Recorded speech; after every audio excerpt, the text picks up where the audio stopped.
So thank you. I'm going to go ahead and get started. Thank you so much for being here. Really appreciate it. Going to be a little bit formal for the sake of we're glad for the technology to be able to invite our friends who are online with us, and so I'll be able to speak from here to be able to so that they can be able to hear us, and then with our system, hopefully I'm sounding nice and clear to all of you here, even though it's you're right here in front of me. So. But so grateful for you all to be here.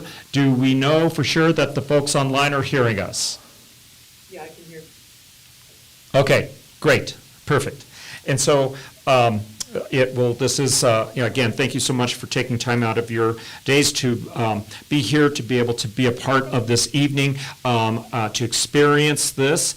And as you may have heard, we're looking at launching this new effort here in the Denver area, so you'll learn a little bit about what we're thinking tonight. And this is, first of several phases that we're envisioning for the work of this emerging nonprofit, and starting with the opportunity for people to be able to be in conversation with one another. And so with that, let us begin. Good night, and again, thank you for being here. I am so grateful for your presence. As you were probably told or read, we are in the midst of getting ready to launch a new nonprofit organization that we're calling Embracing Nonviolence.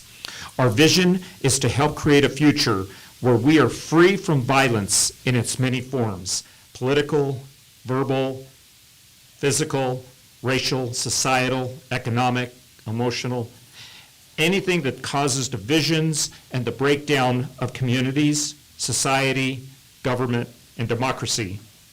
We look forward to the day when we celebrate, honor, and welcome without exception all who contribute to our community's rich diversity in order to bring about, as promulgated by Dr. Martin Luther King Jr. and Coretta Scott King, bring about the beloved community through a commitment to living and teaching nonviolence. Over these next couple hours, you'll experience and participate in the first of three phases of our work. Our aim tonight is to provide the opportunity to get to know each other a little bit, explore community challenges and concerns, and learn about a possible way forward to build up our communities. Your participation and follow-up feedback will help us refine this first step as we seek to empower people. I'll say more later on about how we'll be asking for your reflections on tonight's conversation. Thanks again for participating. I hope you'll enjoy our time together and find the conversation fruitful. With us tonight will be, Lisa ran late from her work, another member of the leadership team for Embracing Nonviolence, Lisa Duran. She'll serve as table facilitator when she comes in to help keep the conversation flowing. My wife, Rachel Mondragon, has joined us for most of the team meetings that we've had to offer her support and insights. And I'm grateful for her AV assistance tonight, along with Reverend Austin. I wish to also thank Austin, Pastor Lauren, and Ken for their support in making this session happen. And again, thanks to each of you from Christ the King and from Arvada United Methodist Church. It is good for us to be here together. In your table group now, I'd like to invite you, I know you already started a bit of introductions, I'd like for you to continue that. And as you can see on the sheet that I gave you, it calls for the opportunity for you to share for just a couple of minutes your name, the length of time you've been in Colorado, perhaps what brought you here, and reasons why you wanted to attend tonight, why you accepted this invitation. So go ahead and in your small groups, spend a few minutes just starting to get to know one another.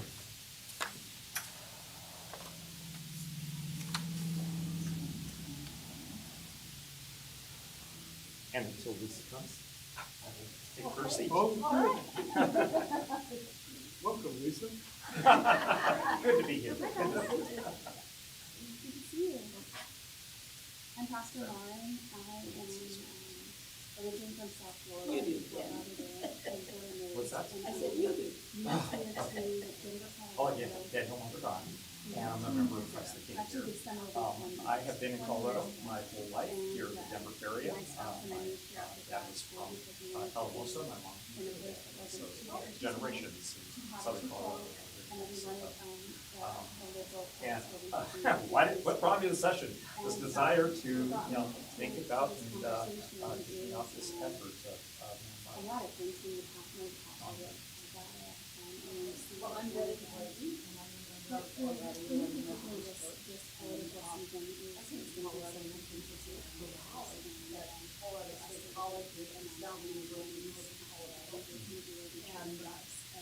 Trying to go back to Iowa, but never left. For good, good reason. Hi, I'm here. Rachel. I think I know everyone, even Camille. Thanks for joining us, everyone. So I am here, one, to support Dan in this new, Also because. venture project. Also, I totally, And I see so many people. because I live with him and I'm married to him, we have a lot of conversations about what's happening in the world. And it becomes very disheartening. So My name's Ken, here, Ken his Cabell, passion, and I came to Colorado 6 do years something. ago because I it have was just like, two okay, friends you know, here and their mother. you can come up with the idea, I'll be there to support you. And that's why I'm here. I came to Also, Colorado in 3 1984. grandchildren. So I've been here since then and I love it. This is definitely my home. So, and Well, I'm here. Dan explained to me, let's let Mary a number of months ago, I guess now, that he's getting started with something. Yeah, here, Mary. I had always been a pacifist. I was so angry in the 60s about what America was doing, war, injustices, that I didn't like the Vietnam War. People, friends would say, well, why aren't you a country protector and everything?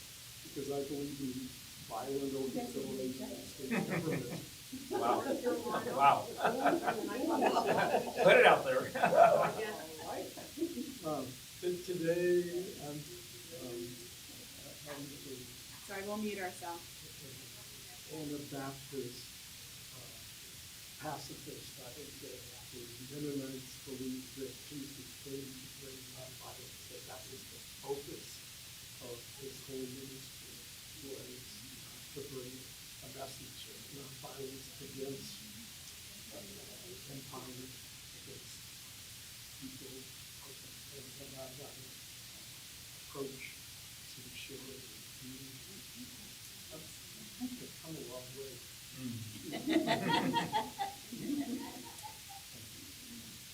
I'm Jane Thayer, and I'm a member here. I first came to Colorado in 1963, and have two of my children here, and they grew up. Everybody grew up here. We did, and then we went back to DC area for 20 years. So 20 years in Boulder, 20 years here, and now 21 years back here. I moved back here. So I've been in Colorado 41 years. Well, it seemed like a logical next step for a social justice group that's been meeting ever since it was started. But we've been very interested in hearing Dan and Rachel's trip to the south and anything he's been doing, they've been doing with Nevada's group. Liberal atmosphere than where we were in the Deep South, It just seems like the next step. and we've been very happy here. My husband recently died, so I'm not as attentive as I would like to be because My name's Austin, when you like to hear a place to be. I'm not one of the best, I've but been I here am for interested in the cause of nonviolence and policy change and this elimination of poverty and the distribution of wealth and equity, and my husband is also very interested in these things. outreach and working with Karen, where in the Deep South are you from?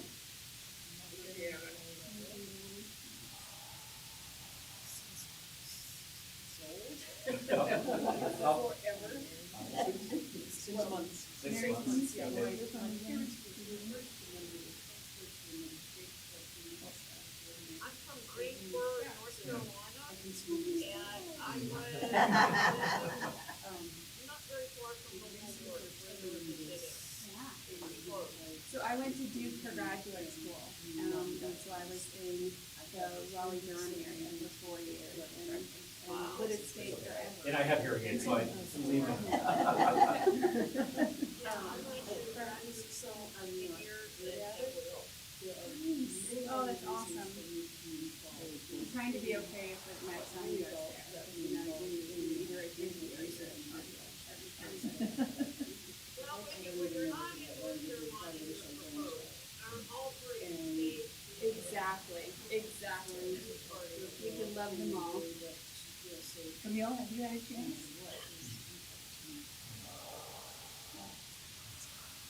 I think Camille is next. I think, let's expand a little bit more, something else came to mind, but yeah. Let me check it and see what we got. So where do you come from? I've been all over the place. I'm originally from Eugene, Oregon. And my family lived in. Yeah. My grandson graduated from there last year. Awesome, congratulations. That's great. We're all I'm sorry. Me too. That's okay. But I know, I love Eugene, yes. I do too. Then I lived in different parts of California, San Francisco Bay Area, San Diego area, Sacramento area, in wine country. Spent a lot of time in South Dakota, lived in Ohio for a summer, lived in Scotland for a year. Most recently, before coming here, we were at a serving in Santa Cruz, in California, especially. But prior to that, I was up in Fort Collins. So it's been a little bit of bouncing back and forth. Hopefully it sticks this time. South Dakota was in Sioux Falls and Garrettson. Garrettson, little fountain farm. Yeah, we went to Sioux Falls and Collins for a while. Yeah. I grew up just east of Sioux Falls, in Spirit Lake. And I'm from Mobile, Iowa, which is right outside of Sioux City, and we used to go to Alabama all the time to all kinds of high school events. High school, the band called vocal music, or my mom went to all this together for a while. Where's up? In South Dakota. Yeah, it's down in the middle of basketball. Well, it's like the tri-state, Iowa, Nebraska. Yeah, we're in that corner. South Dakota there. Now, were you a teacher going to UNC or the Yes, I did. precursor? Okay. Well, everybody said you look like. No. Just knowing it was a teacher's school, so yes, No, yeah, I did, no. yeah. Yes, Jefferson County, 32 years. Oh my goodness. What level? Elementary, and Okay. then I was a lot of administration. Nice, Yeah, nice. and that's one of the things that I've noticed through the years too, is just with working with my kids and all, how kids just seem to feel that a type of violence or always being the best and being on top and beating the other person is the way that they are supposed to perform. And did Again, Glenn get it? and with my grandkids, Okay, did he want to say anything, introduce himself? it's progressively gotten worse over the years, and I sort of blame the beginning of it. On when we were, in the eighties, when we were teaching that every kid had to win, every kid should have a good self-concept, but there was never any time where they lost anything. You had to always be on top. I think it was wrong, and I think we're seeing the result of it now.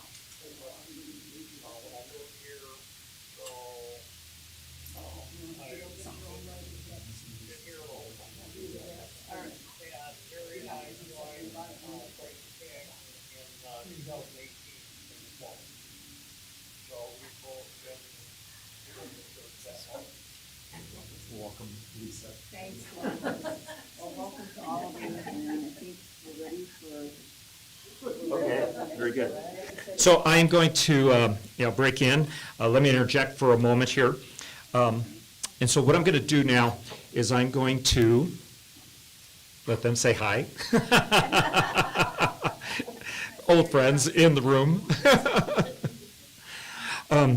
So I'd like you now to take a couple of minutes for some quiet reflection, and to be quiet for a moment, and perhaps on the paper in front of you. And if you need a pen, I have pens.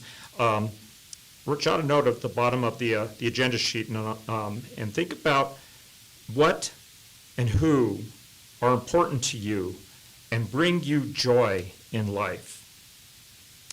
And just thinking about that. Children showed in here, and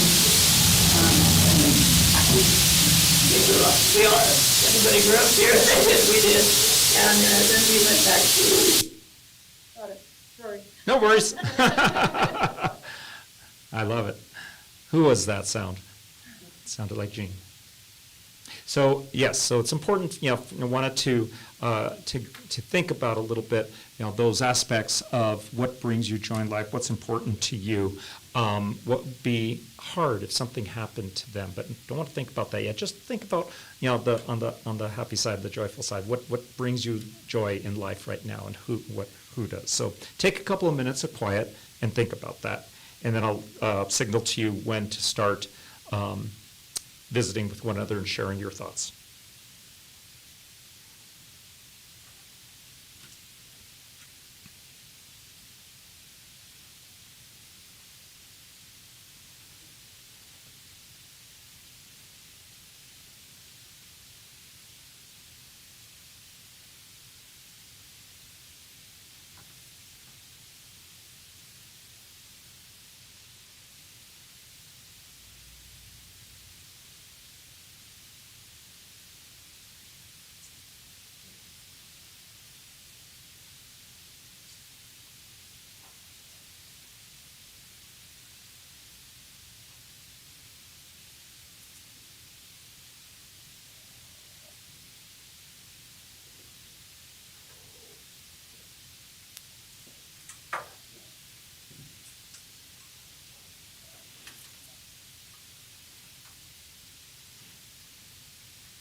And go ahead and keep on jotting and thinking, but as you finish up your notes, then you can start, no particular order, just around your table, with about 2.5 minutes each, so everyone has a chance to be able to speak and tell each other about what's important to you.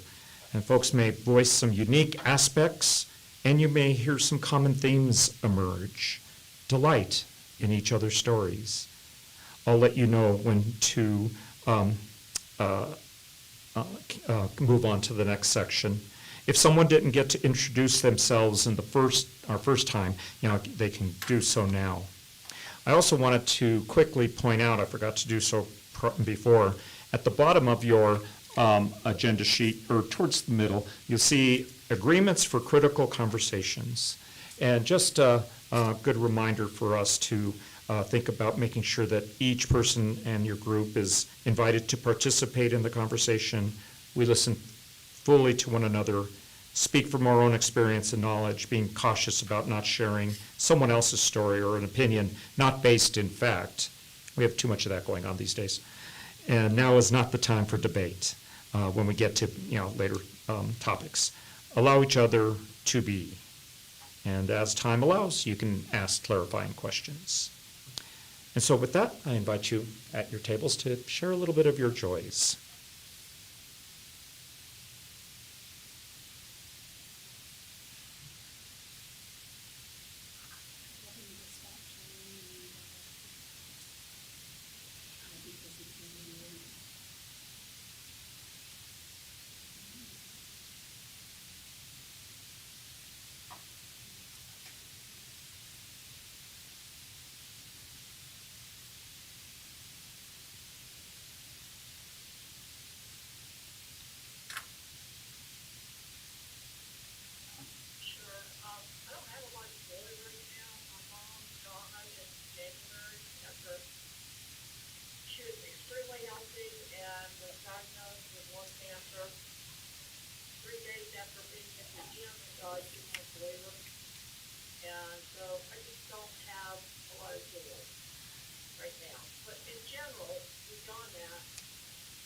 page. My church, if my church is, involved online, because I'm basically shut in for my own medical reasons, that's COVID. And, art photography and reading, literature, But you should introduce yourself. That's a good one, yeah, thank you very much. Well, my name is Lisa Doreen. and my church, I guess, right now. I feel like I've waited my whole life to find the church that I'm in. I went to two really big churches. Well, because I would have left earlier, but you went half an hour over when we were supposed to. And you can't say you're not. Hey. Disability, Okay. service justice. Well, and obviously I'm going to be very fan of, Amy's process And I'm not and older finding than a lot of this problem. Because I have been taught all of those things my whole life. Come from a family that had those problems. And, I believe that transformation has to start from inside. Every person comes from outside, and if I am not, manifesting love, beginning I would say that, then I'm not going to be successful. like Mary, I love to read and I love to learn. To find a And the last several years, I've been deeply involved in believes that, learning more about justice and and other racism things that and we finding enjoy is, a lot of joy in different groups that I've been able to talk to online and in my church family, I also really love particularly in our conversation group at my meeting. I don't want to lose my interest in those things, but right now I'm kind of singularly focused on learning how to live I'm always in a kind of upside down world. And I apologize. My husband, he's like, Why don't they close their how they decorate their house? Oh, it's really fantastic. A lot of really good ideas out there. I'm glad to hear Karen wants to go. I'm gonna press that, Travis will on this side, go the other way. I will start with it. I'm skipping and walk the roll, and then he brings me to it. And we have Robin, there's every seeds and flowers, and chicken is colorful. And I also, there was fragrance in and it was all of this stuff. And so, it was really, really work to inside now, except for those. And it's one of those things I've been on to it's amazing. And those are things that we my family, my friends, my community, they enjoy. And one of the things that is special about is making connections with other people who share the same goals, the same process. And I feel like it's like it starts in the sky and it's really hard to and eventually it's going to be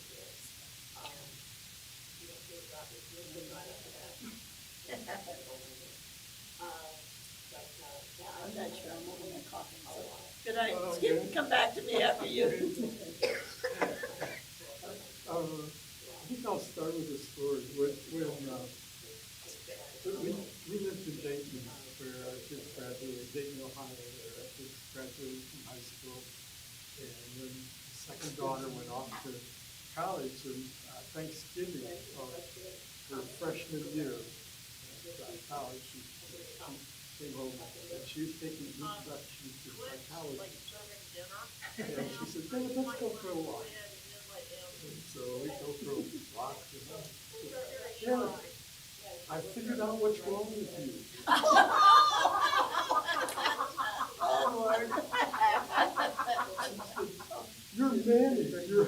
without any cause. Thank you for facilitating for us. We know we've got a bunch of things happening here on our computer, so it's really helpful to have you do. I appreciate it. And I think So I have a 16-year-old son, she's right, Miller, because and I he really brings do, so much joy to us. enjoy He, it.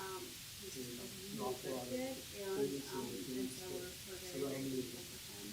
surprises. We also have, we're working with our Yes. relationships with our neighbors in our cul-de-sac. It wasn't We yesterday, did it 4 years ago. Sunday So night, there's a family that has I a got a almost call 7-year-old and a from, 2.5-year-old. And someone I they, worked with, are such joys. and And, years ago, and I get to maybe go with my we 16-year-old talked son. I go about across the an street hour to see my and little so girls. Other A big words joy make is it that sound confirmation wonderful. is done. And we confirmed some kids this Sunday. Cousin On called me Pentecost, and yesterday I'm very thankful noon, for that. It's, and we ended over up time talking for not about being an hour sure. and a half. That's me as a We youth got to do director. something.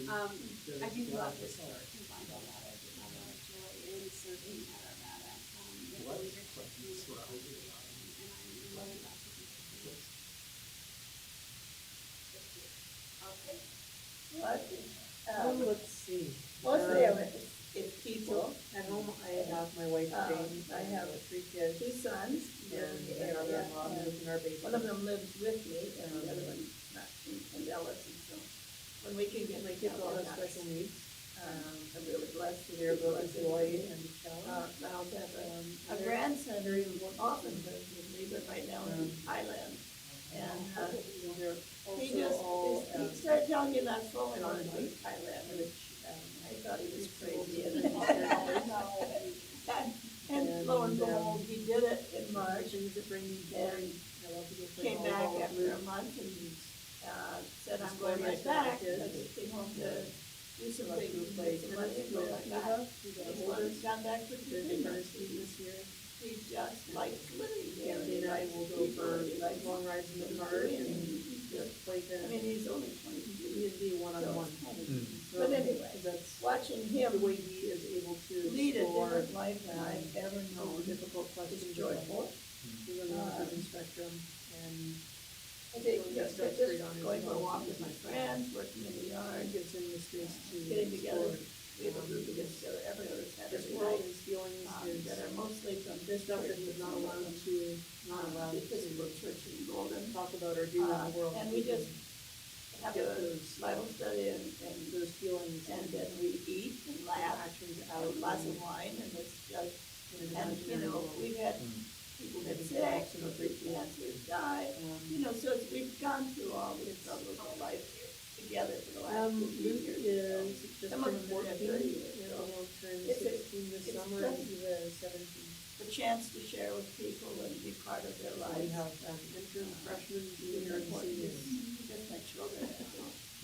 And coming to this church every Sunday and So anytime thi- during the week. This week is crazy at home because they're all doing finals and they all have anxiety disorders and are struggling mightily this week. That's what he said. This week is maybe a little less joy He than said that. See, He and said I he made was a little friends extra so because my fast. son was like, whatever, with exams. And I was like, you actually have to try. Please, can you study? That person brought me joy all the time. She was living at constant for really joy now. It's my grandmother. Fighting with Anthony right now to get into you're strong. Yeah. She, her saying, we'd all get upset when we had to stop at the train track to wait for a train. She said, no. So recently, my joy was the Nuggets. And they still are, and I always say, there's always next year. But I love what I'm doing now, because springtime is probably my favorite season. And I love gardening, so when flowers start to bloom and the green plants start turning green and all of that. I'm just all into it. I've made so many And my friends kids are grown up, 30, say I've 32 volunteered at and Yes 34. for 45 years, And, I'm still working in the archives. Our son lives at home and It's just he's working. fun to be out and I see what they're I know he struggles a lot with, Yeah, some mental health issues, but he's working and he's still, you know, he Has made me joy. keeps getting up and he keeps going to work. And I asked him, how are you doing today? And he said, good. That's joy. And also Amarillo. My daughter, she's just, Not only it brought me joy, but brought my she is trying to make it, on her own in terms of her own business. So, struggling a little, but, I think, you know, she wants to keep at it to see, if her business grows and if it makes sense, you know, in terms of time and management. It's hard. I'm trying very hard. Anytime I get to see her, anytime like she plays in the handbells with us, I just love having our little conversations. She's just kind of one of those people that's very, very open and very, Same thing. So if things go wrong, find something humorous. very positive thinking. So And deal with it. whenever I'm feeling bad, she always has something positive to say, so that's. And that's hard to do. And then I have to say, last but not least, my puppies. My dogs bring me a lot of joy. When I'm working at home alone, it's good to have warm bodies next to you. And so I love getting out and walking with them.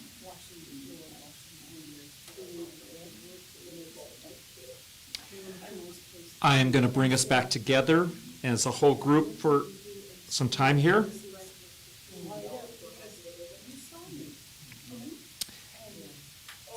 So, are we ready?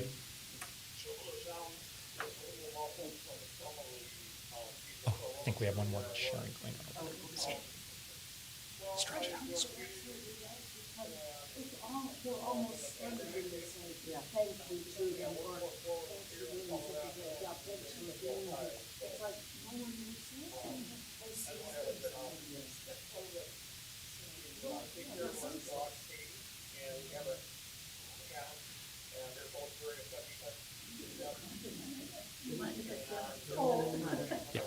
See that from sitting on here.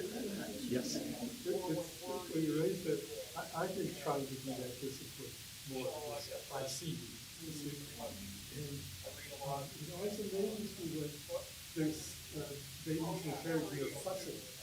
And I see you, you know, you don't stop crying. Not all the time, but even then, you respond to being seen.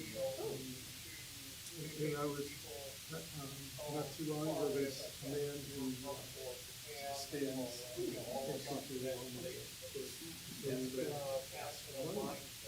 and I crossed the street. I saw that. I said, hi. And I got this whole story about him living in a ditch for 2 years and what, how he's coming out of that. He just got his LLC back, and so he was trying out to get money so he could buy some tools so he could go back into construction work. I thought about that. It's like, how I could have a lot. So I kind of just tried to see him.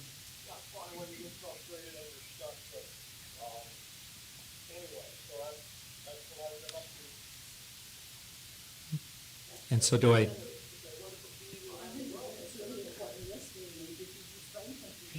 need to wait a second? Okay, we're ready? Okay. It's,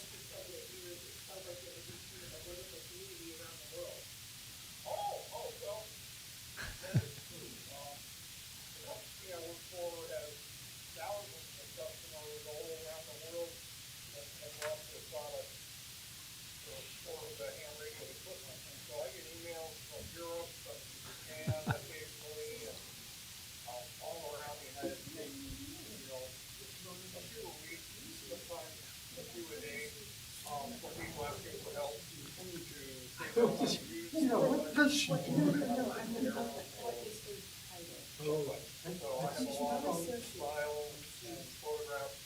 so gonna bring us back together here in a second.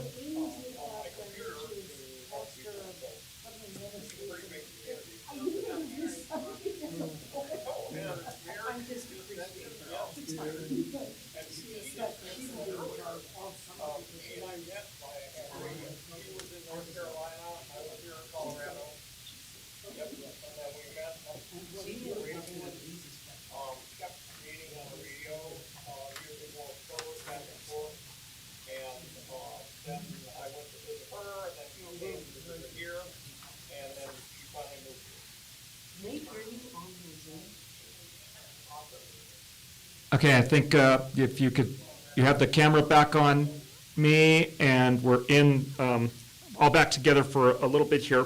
What I'd like to do right now is, take my turn a little bit and share a little bit about my joys and what's important to me. I am, first of all, start off with being very grateful for my dear wife, Rachel. In June, we will celebrate our 38th wedding anniversary. Whoa. Do I have that right? Yeah. Woo-hoo. And I am grateful for our son, Michael, who is a deep thinker and a feisty debater. He keeps me on my toes. And from our daughter, Patrice, and her wife, Jamie. Since a young age, Patrice has been our party in the box, very outgoing person. It has served her well, and even today now, it is serving her well as she's seeking to share her audio technician talents in building a business. I'm glad my parents and Rachel's dad are still with us. Darn, we have to go to Honolulu to visit him.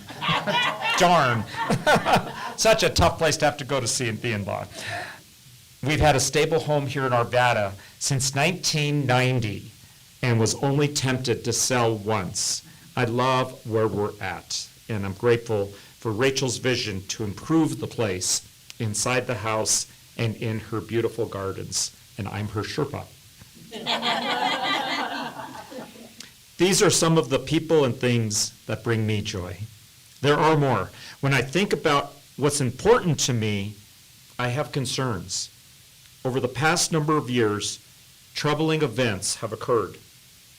A president was elected who, unlike any before him, publicly demeaned people, groups, and other countries, sowing chaos, blame, and hate. Blame for the pandemic was cast, resulting in violent attacks on Asian Americans across our country. The murder of George Floyd was a significant tragedy in of itself and exposed a long and troubling relationship between the Black community and police. Systemic racism, January 6th. I've long had an appreciation for Inauguration Day and the reality in the U.S. of the peaceful transfer of power going all the way back to George Washington. That day was conducted with the stain of January 6th in the background of all of our consciousnesses. And the unfounded statements and accusations about the results of the election continue to this day. You know, it made me wonder, could I have done something before that day happened to make it possible that it wouldn't have happened? It led me to take actions, to talk with people, and it all the way to leading to tonight. Each of what I have talked about are violence in one form or another. So what concerns you? And all that's important to you, what concerns you about the state of our community? Take a few minutes now to reflect on that thought and these questions. And if you forget, Lisa has these on her sheet. In this election year, and Rachel has it too, in this election year, are you concerned about the possibility of violence occurring? 2, are you aware of other people being concerned? And 3, are there other aspects of societal violence in Arvada, Jeffco, and beyond that are troubling to you? Again, I'll let you know in a few minutes of quiet when to start your table conversations. So for now, just take a moment and reflect.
Okay, I invite you to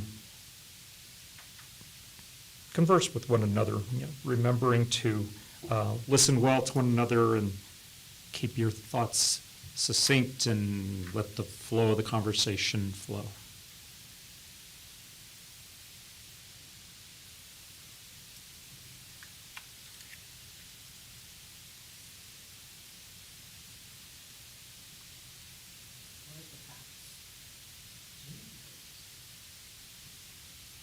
What? Perhaps you could go first this time. Oh. Sorry. Well, my children, my sons are still opposites on the political front, and so, we can't talk to I guess we each other started the same order without with getting me. upset with each other, because it's, I'm concerned about violence in Armada and the sense of the policeman who was about shot. politics. We do, I mean, we can together do all kinds of it, And we the just have to do shooter politics out of it. And the So all the whole time that grocery there's store always from suggesting Armada. that you, the way to make progress is to respect Personally, somebody, you know. in terms And of I think I voting, can't really do it my very own like children, because drop off, I feel myself so getting all hopefully thanks and there won't be upset. violence I see them here. getting that way. Although I'm and it's concerned okay, about it I'll other do that. places, but I guess But I'm I'm concerned that our in my own life our where it's violence political against animals. leaders, I used many to of them, not all, go out but and many of them photograph are, Canada geese, are and I've so seen little kids quick to like denigrate. kick geese. I'll tell you what, And their parents there is so get much it. on the internet, constant Turtles, stories about throwing rocks people at calling turtles, each other and names, talking about trouble. it's really upsetting I to think me. it should be And, said you know, I that there is have, respect for I each know other. the animal management people, because I see this a lot, report it, but and it just really bothers me. I just don't Whether or see not how it's going to result in violence. parents encourage their children to hurt things. Or it's okay, because Canada geese are, nasty. Well, they're not nasty. If Are you there don't, but, like society the whole audits in Arvada and thing. So I guess that's here in Armada presently, I'm concerns me the most. fairly protective And I know from that any there's violence some, like that. I suspect it's there, but I don't experience it. Armada has a I history sometimes when of, I read it, I don't belong in next to it, Atlanta. but it comes in Down my that alley, inbox, activity, there's a little line, and I realize how many We people know are that there's some white experiencing supremacist groups. violent They- things in their lives. In Armada, so I'm concerned about that. Things being stolen, But somebody being personally, rude in to my them, hurting experience, them, life whatever. is violent against animals. But my neighborhood is pretty quiet, and my friends, of course, are very nonviolent, so I'm not experiencing it, but I'm sure it must be there. And, the kind of violence that Kingston talked about I'm is concerned not about just the the election stress, and but also safety things of like people not having a election workers. physical society. Remembering a time when, for my husband and me and my mother lived with us for many, I many see that, I work at the food bank. Oh, you do? Oh, my So gosh, I and see. even our children when they were old enough to vote, looked upon election day as sort of a holiday. And Just we recently, frequently get up and go to breakfast together I've and talk known about our about this choices situation for a long and our time. country and our Started to gratitude. be involved And as a then town go vote and in then go about our day and come back central together. eastern Arkansas, right in Mississippi. What and what the Really. course was going to be. And And it's I called a really miss lane. that. In I guess, 1919, there was a violent massacre in the town where, first of all, posses of white people being have spent their whole shot, lives being devoted to blacks. working. And then in the governor election called day the and troop, counting federal ballots troops. and being involved in the process. This is in That's 1919, against World War federal I, constitution and years. the federal troops had machine guns. Unbelievable. And So I'm concerned about that. I'm concerned about you the probably election heard of in the general, Tulsa that, there Nobody knows how many people were killed in Tulsa. Nobody knows how many here, but it's maybe even more. It's on either side. comparable. And then, I'm sort concerned of that the it's really hard for me to incredible talk to my family in the violence South in the who are all aftermath politically of that right is that and white people to the right. stole I mean, businesses and and, farms. correct. And now, since Although they nineteen, are taking good more than steps. 100 years, have had a I'm concerned about locally, violence against I the told homeless myself, community stone in our massacre city is and likes, in Denver. likes to continue I'm to concerned that they're take over considered every, less than their brothers and sisters blacks at take home. it loans, so it's just I'm ridiculous. concerned about Education now, wealth there's inequality about and the 150 ability of kids young that people live in graduating the from town, college to and buy they have to homes ride a bus and for find jobs that will support their families without putting them. one person told me it's an hour, and one person told me it's 45 minutes. Poverty. It's a long bus So I'm ride concerned about white to supremacy go to school. a lot. The groups and the white And there are nationalism 5 and white the way policemen now Christianity has in been town. usurped to And make a case so for there's, God, I've being talked for a long a time, patriot in and particular, and in being after either of the the people police that are on have the right started side of the spectrum. harassing People live in the spectrum. black people have been Those are my concerns. harassed to white, Thank you. because there's no jail there, there's nothing else to jail place. So, It's a white family, we all have so many things in front. I could do it, everybody's listening to Mary and then we're gonna put, yeah, I'm not saying yes, or I yeah. don't think they have, I suspect, or even It's one of the things that my biggest concern is our life. the violence. And the violation of the integrity. And that's so sad, because it's not me. Regardless of which society, ultimately, if we don't have people who are understanding that is along In this election year, or the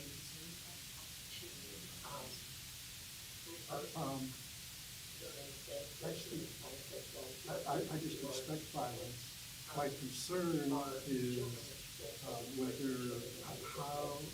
whether I'll be faithful somehow in response to it. Yeah, so it isn't like my concern is being answered. I just expect. Have you felt that way your whole week? Or is that you?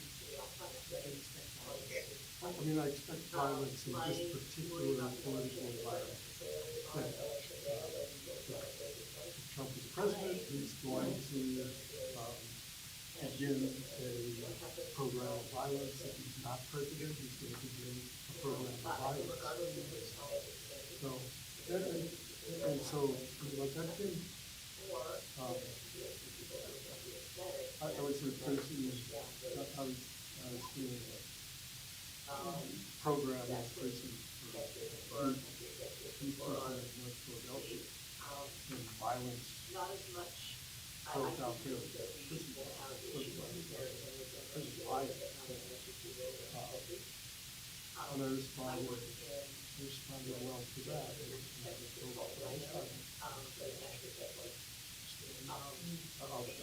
One time I was protesting and the police started attacking me, and some people ran away. There were all the police that frankly I hope it bothers me how, so unkind to others. And my, Well, I have a group of friends that I met when I worked, with Colorado Women's Health years and years. And we worked together. We have a Jew, a Japanese, a Hispanic, a black. She lived away, so, and then as we say, feeling like it. And in the last couple of years, the minority women on our community have talked about how they have experienced warfare and really out and out discrimination and people, the Japanese woman said she went out to a mailbox one day and there was a note and it said, you please gotta go back where you came from. And her family was here years and years and years because she lived through America. The Jewish woman works in a senior Jewish facility. And she said they're getting phone calls and emails and things constantly about, go back, you don't belong here, you know, this is a Christian country and we believe like that. And the Hispanic woman, they still, she's really trying to be concerned about what's gonna happen. They said they'll go back to Mexico, she said our family, never was in Mexico, they settled in, she said we were in, what is now New Mexico in the San Luis Valley, long before any of those people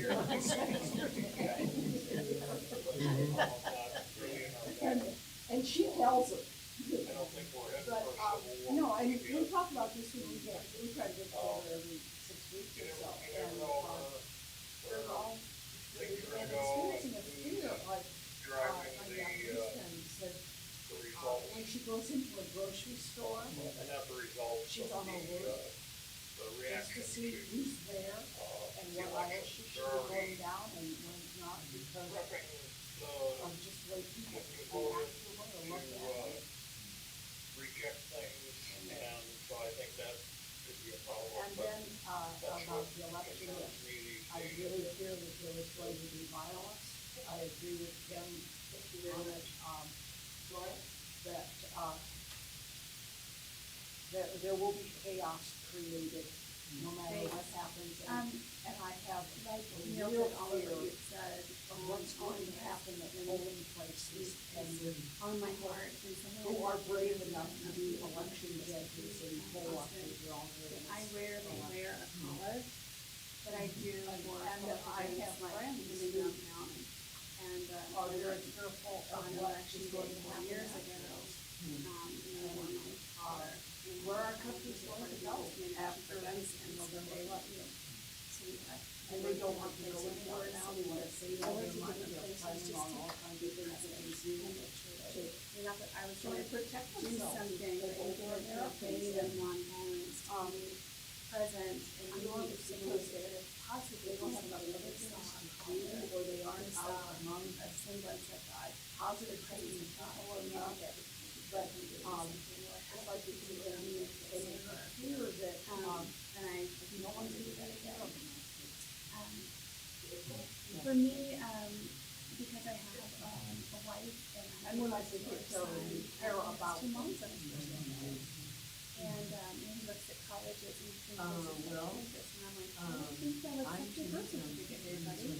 And so that, the idea of violence against, not only all of legislation, but very personally against my family, my, violence against and women who a are number of seeking people around me abortions, are also concerned. violence, My son, I didn't raise my son, other than my son's good friends that are people of color, that has a cousin, come to his elected, how awful, and she was terrified. the level of And how, she was, how much she worse was it very is going to get for, professor, for, and they were in Canada, because got a recognition, I think in Chicago, at the University of Chicago, they had to have that. I share that. Beside herself. Didn't know what to say. My daughter When I is, see, like, that's a lot of societal violence. all yes, over and the it's country. my daughter, And I'm very grateful that they can. my son undergoes biracial, I do know, I'm transgender. There's a lot of folks in our family who are wrong, stand to be in more danger. I feel like Judging from as well, I've been learning a little bit about these two national communities. Because it happened when you're in the words, picture of God, power, his power of his state.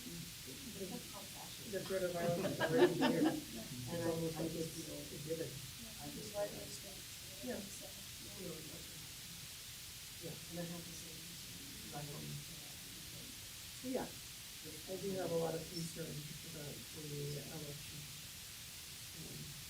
In general, I have a lot of concerns with other folks like me, I'm not the PCI, there's not less people of color. Anyone who is marginalized, right now is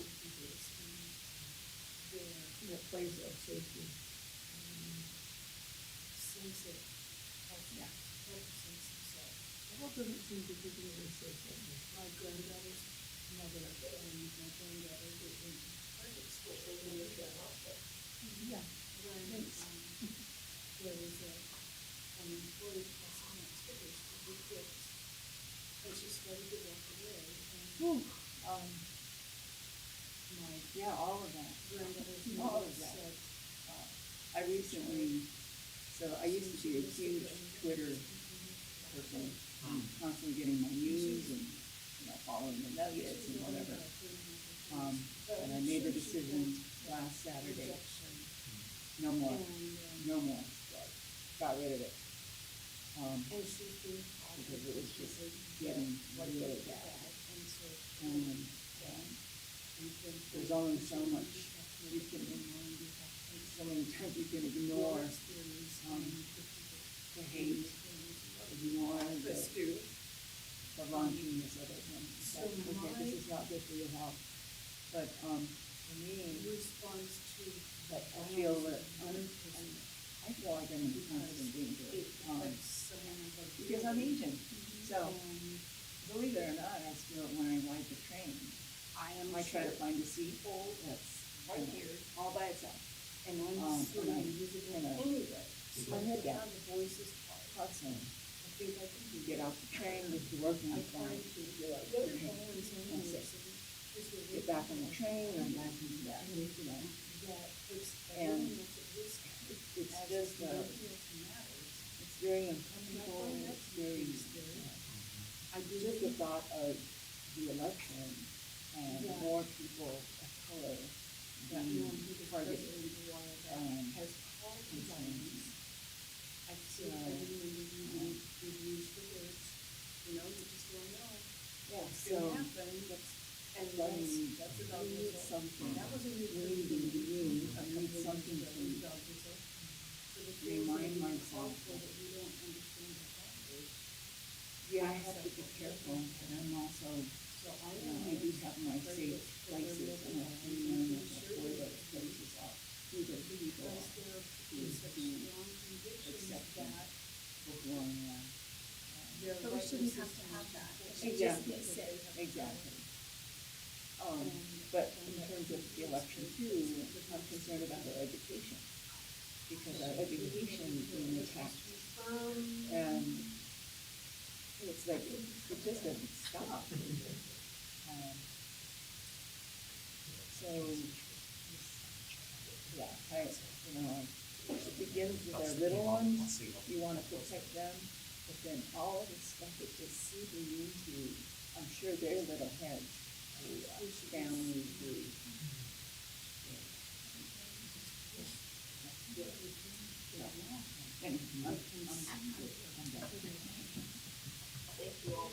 Remember when we had, Southern Outback a year ago at church, and the people from Australia, We're going to bring us back together.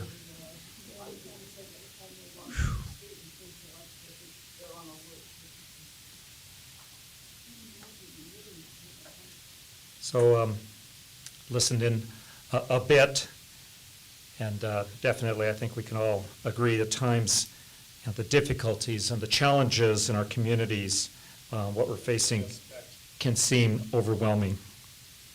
How do we maintain hope and avoid fear? Fear for our country, fear for our friends and family, fear for ourselves. In the aftermath of George Floyd's murder and the ensuing anger and frustration and sadness and shock and turmoil in cities across the U.S., Rachel and I, on our own and with others, including a group here at Christ the King, read and watched documentaries and news programs to understand what was going on. We also got connected to the King Center for Nonviolent Social Change in Atlanta, through their online discussions. And I purchased their 18-hour video program, Nonviolence 365. I had been introduced to Gandhi and MLK's social change work back in high school, but had never engaged in an in-depth study. My mother gave me a book one Christmas years ago containing quotes and teachings by Gandhi. On nonviolence, he wrote, "I have nothing new to teach the world. Truth and nonviolence are as old as the hills.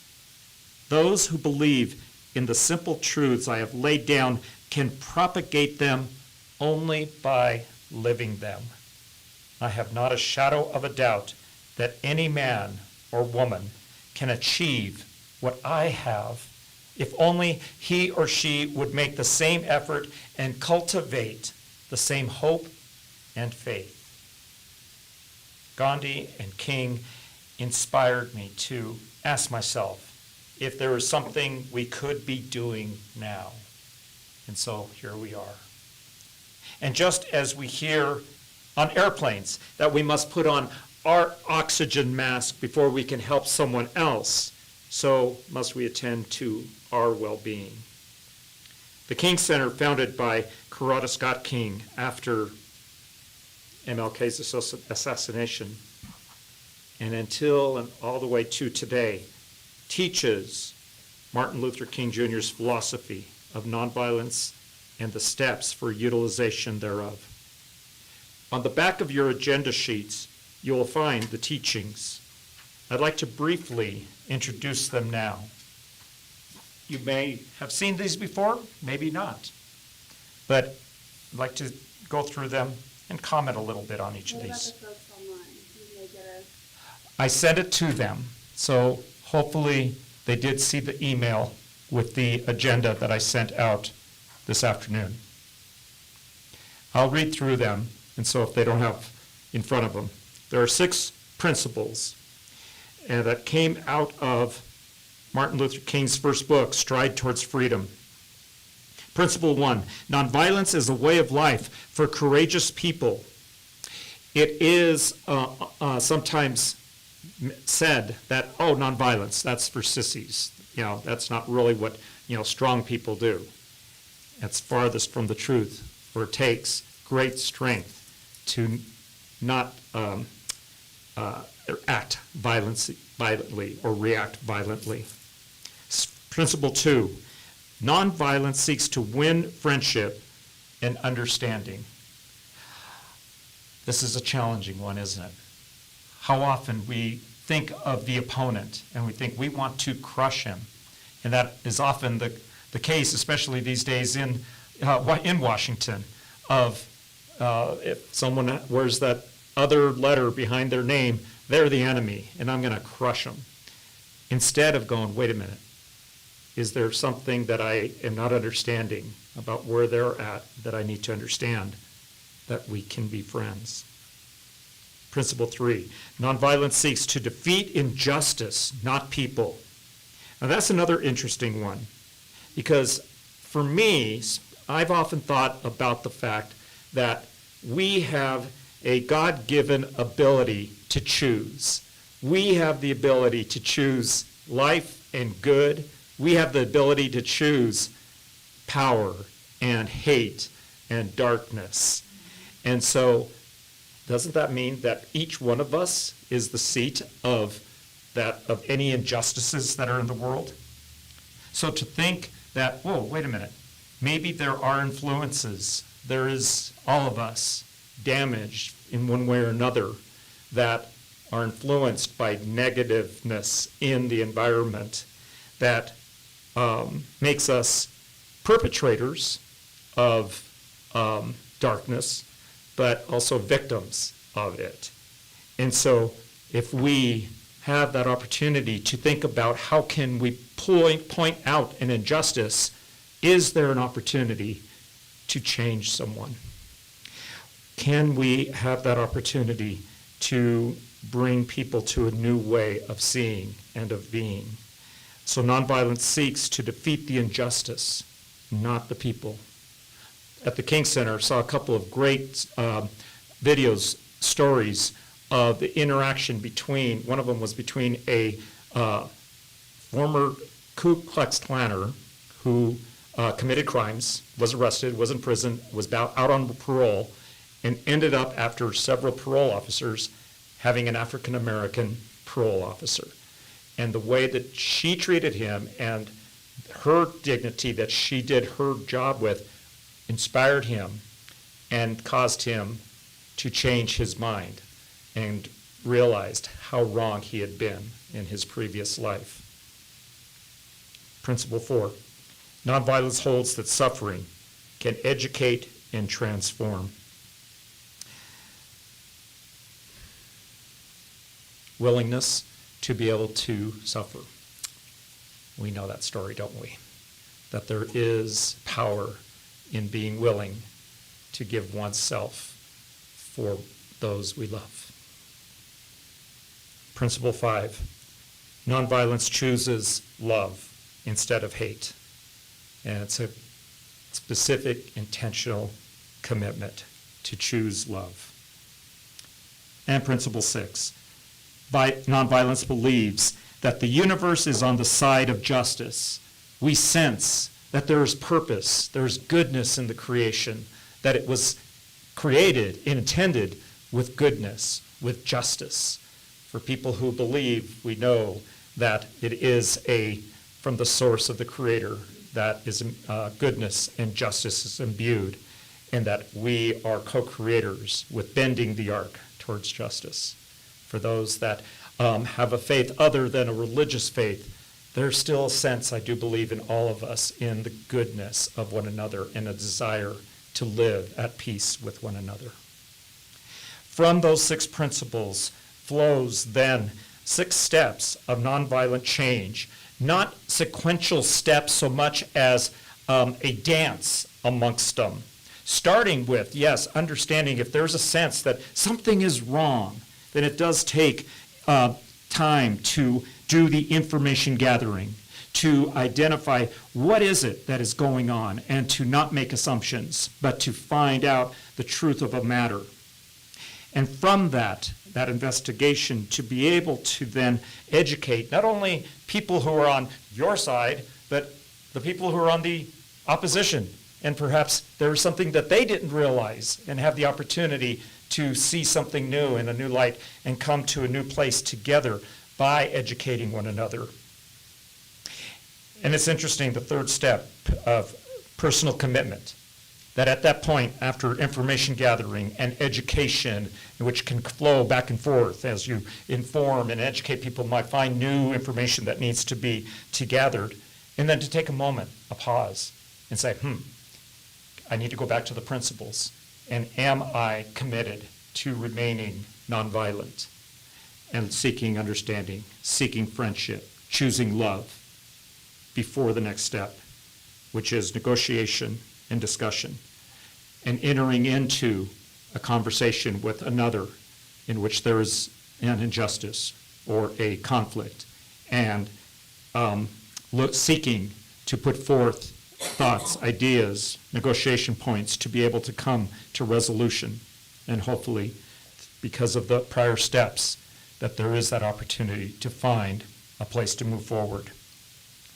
But if not, if the other side goes, nope, we're not listening to you, as what happened in Montgomery, the king's first campaign, people before him had tried to make a difference and tried to, especially the women in Montgomery, tried to make a difference to bring resolution and dignity to people riding the buses in Montgomery, and they were stonewalled.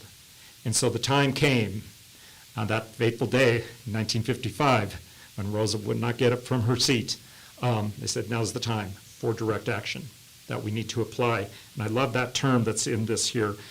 It is time to add some creative tension to be able to bring light to the situation with a very concrete action. I don't know about you, but oftentimes when I think of the civil rights movement, I don't think of information gathering or education or personal commitment. I think of sit-ins and marches and dogs and fire hoses. And that is point number 5, that direct action only is necessary if the prior steps did not work. And then by creating that opportunity for exposing the injustice publicly, then hopefully the intent is to bring the other side back to the negotiation table to get to point number 6, reconciliation and movement towards the beloved community and finding a new way forward together. This is a way for us to move forward in our personal lives, in our work, in volunteer activities, and for the protection and promotion of respect, community, and democracy.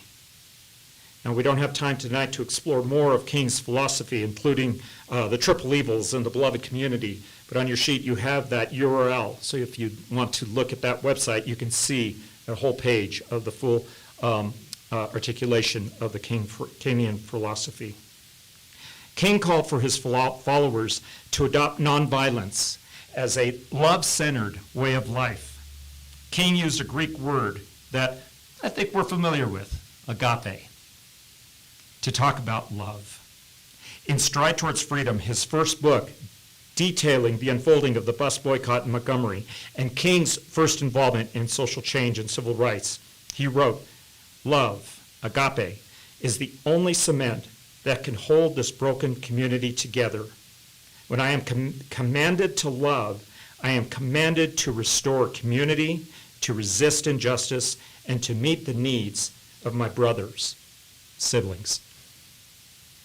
This connects for me personally to my deep appreciation for Native Hawaiian spirituality that I've explored through study, by breathing it in while visiting Rachel's dad, relatives, and friends in Honolulu, and through experiences on each of the islands. Aloha, often translated as a greeting of, and as translated love, like agape, is much deeper. Aloha is multifaceted. Here is one aspect.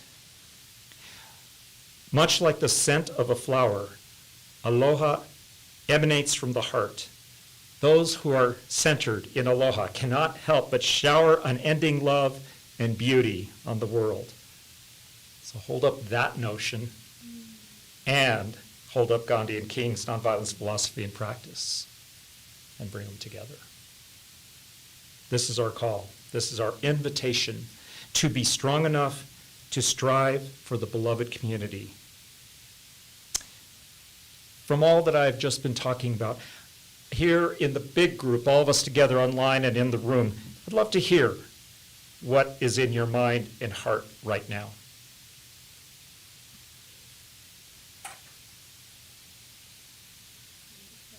And we can speak up. And as a matter of fact, so our friends online can hear us, I'm going to invite you to use the mic in the room so that they can hear your thoughts too, and we'll be able to hear them.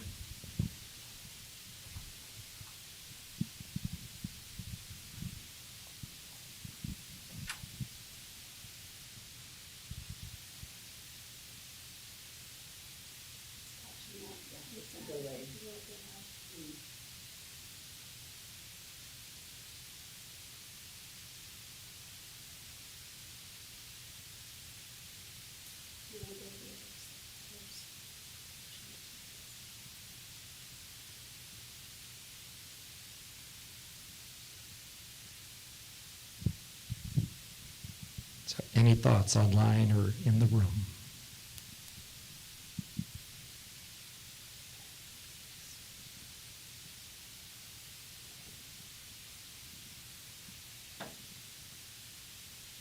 I have a question. Having Memorial Day with all of the honoring of people who go to war and people who go off with the intent of killing other people that are determined to be somehow enemies of the United States. How do you see all of these things relating to the millions of veterans and kids who are eager to look forward to becoming soldiers?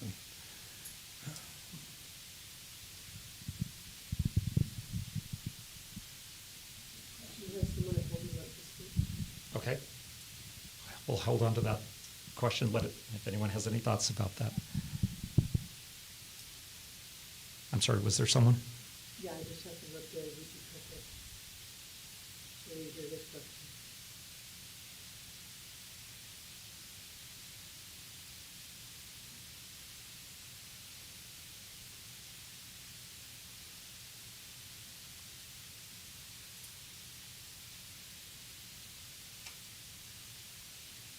Can you hear me? Okay, Yes. yes.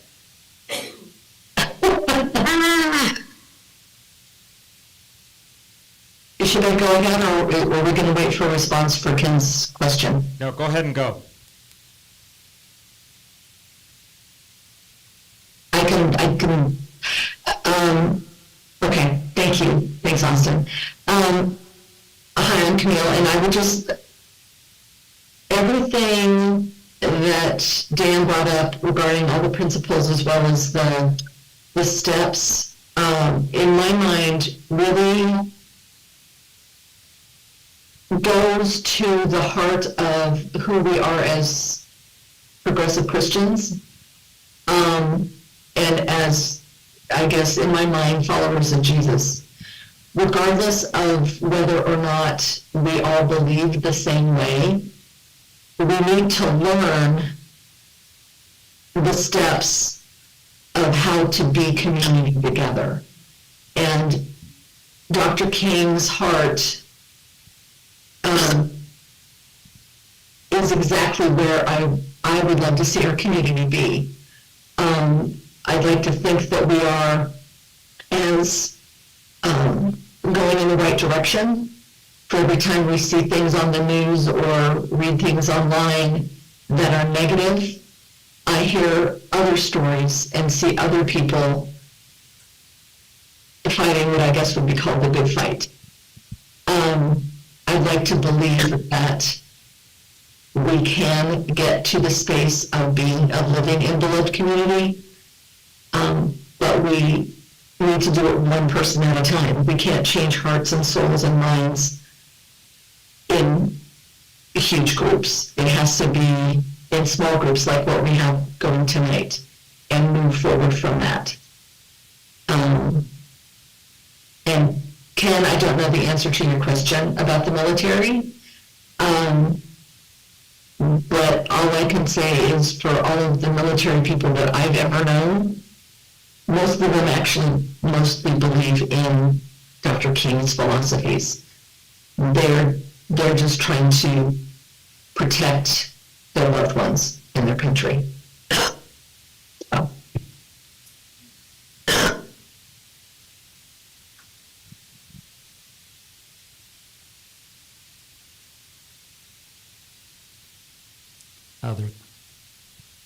Other thoughts off of Camille's words and thoughts about the question posed by Ken, or other thoughts?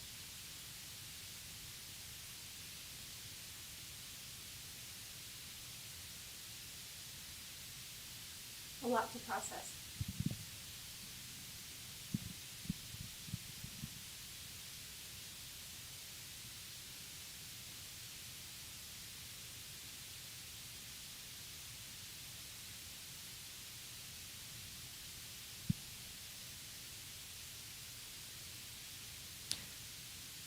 These principles and steps, have you seen them before?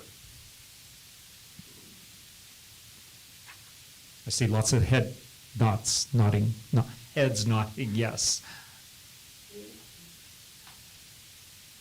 So this is nothing new to you. The challenge of the application of is the challenge.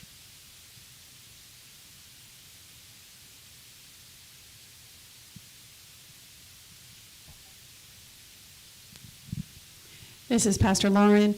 I haven't seen this in quite this way before. His words and his thoughts put in quite this way.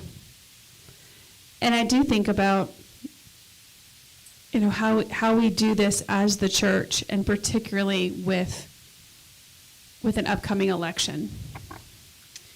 You know, how we, I asked Austin, when is your worship service? And he said 9:30. They said 9:30 because I was thinking, okay, I have 2 sermons at the beginning of September, spots I haven't chosen what I'll preach about yet. And we're going to be going into a series about and reading a book called The Bible and the Ballot, and having a speaker who wrote the book, and so leading up to that, you know, it's just really interesting to think about. Okay, how can I utilize what we're talking about and what hopefully we'll learn and discover this summer together to bring it to the whole congregation and be able to maybe interview you, Daniel, in a sermon or something. But how do we take these steps? I think is something I'd like to really ponder as Christians, as Christian leaders, with our congregation and with those we come in contact with who are so ready for verbal violence, for you know, I don't know anyone who's going to go out and, you know, punch anybody or shoot anybody that I know of, but how do we help them make these social changes or seek to make them within, I don't know, this fall that's going to be so incredibly contentious. Mary, I'm letting you speak. Just have to let you speak right there.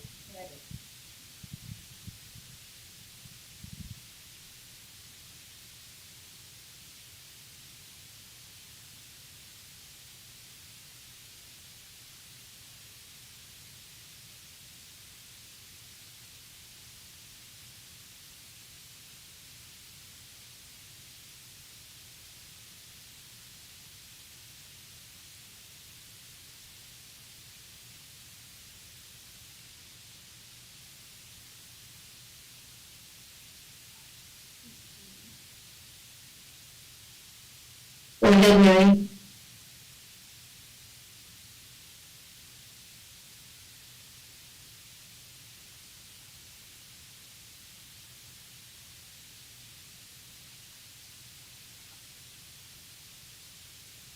Okay, should I share now? Can people hear me or what? Can they hear me in that room? Yes, we can. Yes. Very well.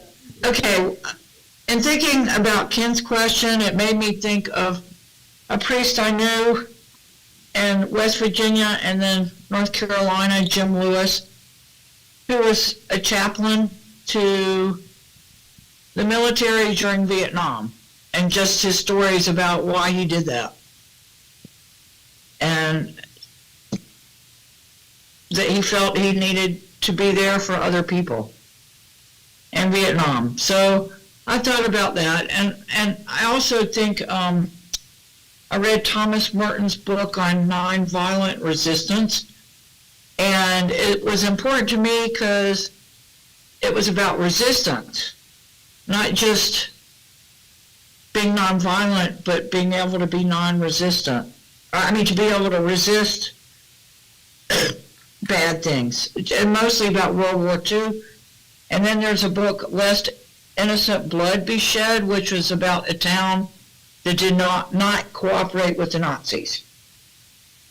And they kind of foiled plans to kill people. And I guess those 2 books mean a lot to me. I've been reading a lot of World War II books about World War II lately. Those I read in the 80s, but I've been reading a lot of books about that time period lately. And I guess the question I have is, how does one, in their daily interactions, be kind and loving without being a doormat? You know, I've had people come up to me and express really horrid things that are horrid, and I just would like to be able to do more than just sit there and listen to that, you know, and not feel like a doormat. So those are my thoughts.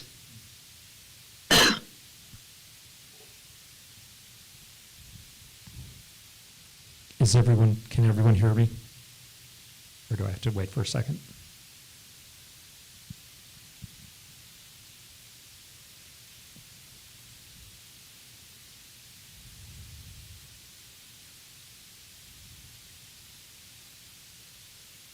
You know, one thing that came to mind. Where's the camera? There's the camera. One thing that came to mind from Mary's words was the thought that that something that struck me with reading King and these principles and steps is the both and of his call to the people involved with the civil rights movement to stay nonviolent, to choose love, to seek to friendship with those that were not being kind to them, and at the same time stood steadfast of saying segregation is going to end, and so was not going to be a doormat, was going to stand firm with the goal of where they wanted to get to, but they were going to make sure that they did it in a way that was loving. He definitely, from a long study of various philosophers, to find, as he was searching for a way forward, how to deal with the abuse and the segregation in the country, found the notion of, and I don't remember which philosopher he learned it from, the notion that just ends can only come about through just means. And so that was a vital aspect of what he taught, and said we have to stay strong. We cannot achieve the ends that we want by attacking the other. And I think that ties for me too with Ken, with your question of, there's an adage I learned along the way that you can't hold people responsible for what they don't understand or that they don't know. And so it's like, what is it that we need to do, can do in little groups to be able to start to be that little seed and help it to grow as a growing voice, countering the prevalent voice of only honoring those who have gone off to kill. What else? We have some time left.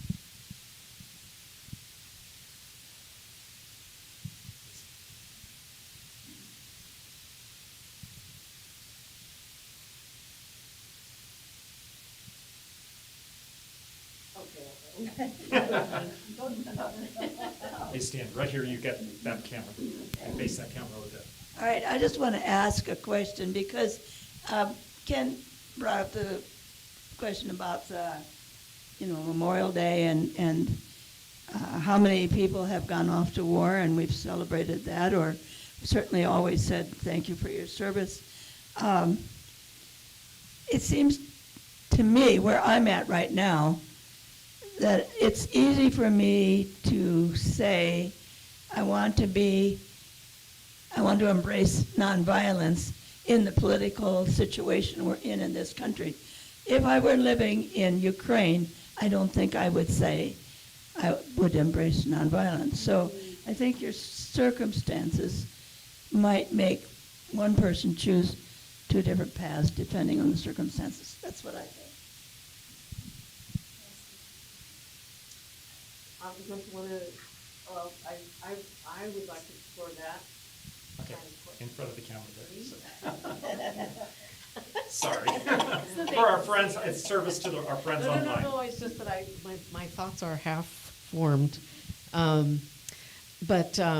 gosh, thank you for that question. I think that's very meaningful. The thing that has struck me so much about this model is the personal commitment that we would be asked in the study. We did the abbreviated version. Those of us who have been working with Daniel, it's right at the beginning. You have to make a personal commitment to this. This is not an idea. This is a way of life. And so then what that means is, oh, now I have to be conscious of when I'm being violent, and I have to, how do I self-regulate, and all this maturity that this model requires, really. But I also know that, as I said to my small table here, I've been fighting for social justice since I was 12. And I have had enough of trying to beat the opposition into the ground.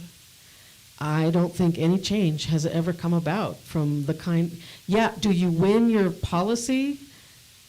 Yes, and at what cost if you do it violently? If you denigrate the opposition, so I'm really seeking a transformative way to be in the world, and I agree with the person who said it happens one person at a time because it has to come from the inside.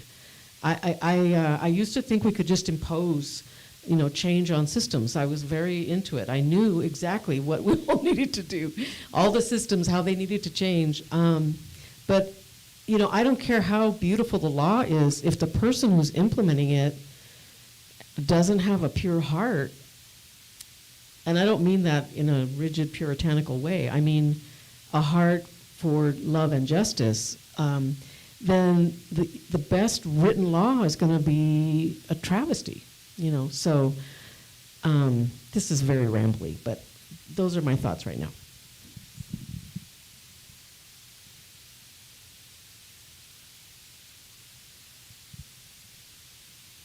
Any other?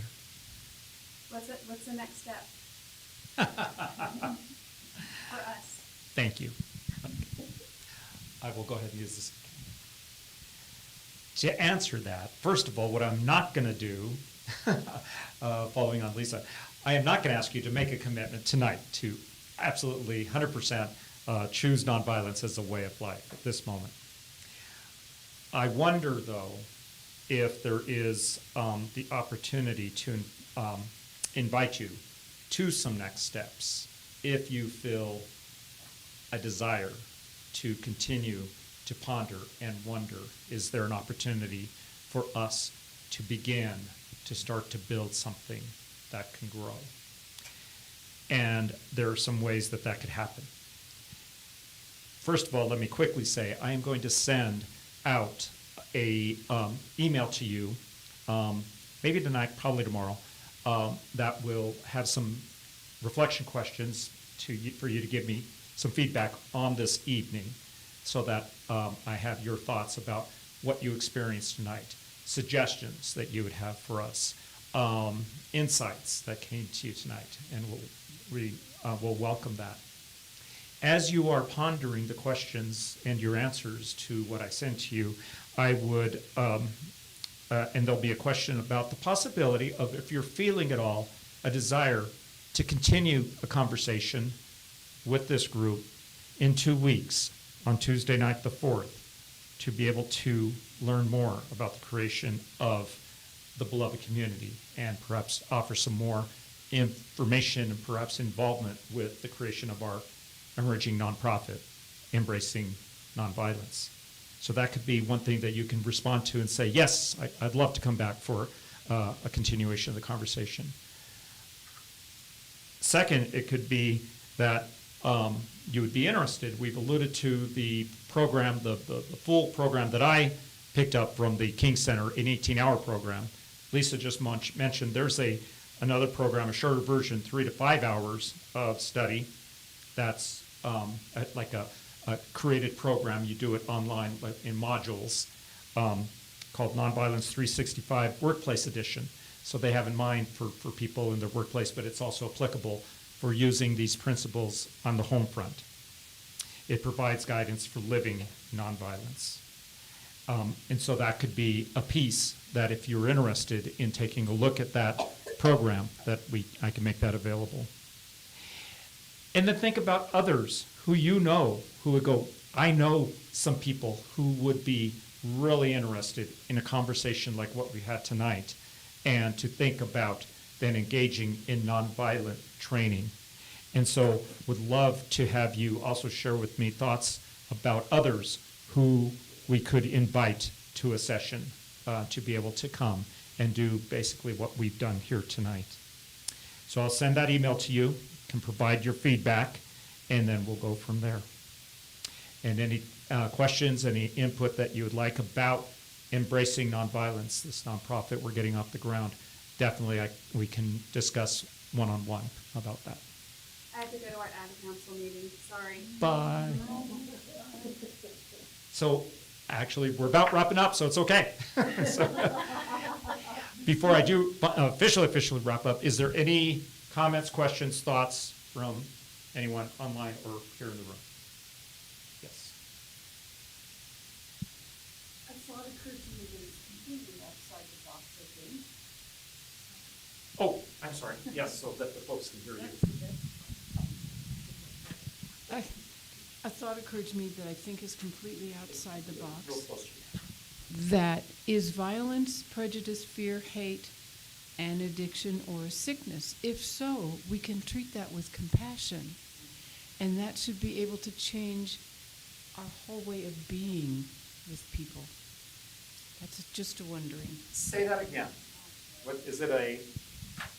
Is violence, prejudice, fear, hate, an addiction, or sickness, that then we can be treating it with compassion so that hearts can be changed. Just a wondering. Thank you. I love that. I want a compassion kit pill.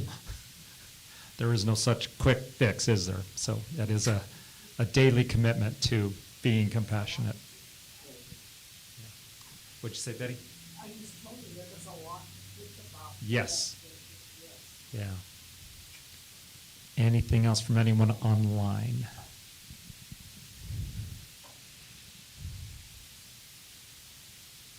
Okay, great.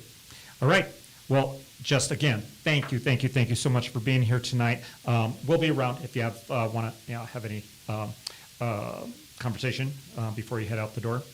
And let me conclude with a wish. May the aloha of the Creator that flows throughout the world be with you, comfort you, and inspire you for loving actions today and always. Good night.